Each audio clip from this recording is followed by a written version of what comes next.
చెప్పండి సార్. ఇప్పుడు బృహదారణ్యక ఉపనిషత్తులో నీరుని మరిగిస్తే నురగొచ్చింది. నురగ మరిగిస్తే నురగని ముద్ద చేసి భూమిని చేశాను అన్నాడు ఎవరు?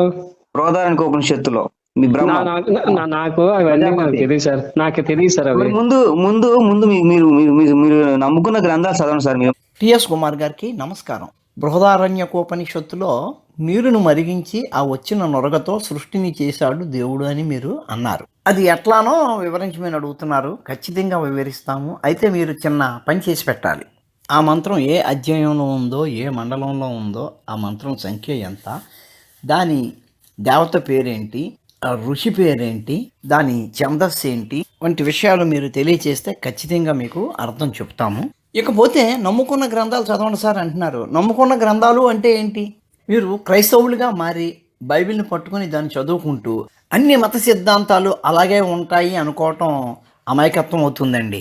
హైందవం అన్నది పాషండ సిద్ధాంతాలపై ఏర్పడిన జీవన విధానం కాదు టిఎస్ కుమార్ గారు. హైందవం అన్నది నదీ ప్రవాహంలా గతిని కలిగి ఉంటుంది, అంతేగాని పాషండ మతాల్లాగా ఒక స్థిరీకరణకు లోనై ఉండదు.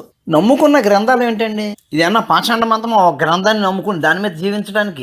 హైందవంలో అనేక సిద్ధాంతాలు ఉండి ఉండొచ్చు. నామస్మరణ వలన మోక్షం కలుగుతుంది. అటువంటిప్పుడు మిగిలిన గ్రంథాలతో పని ఏంటి?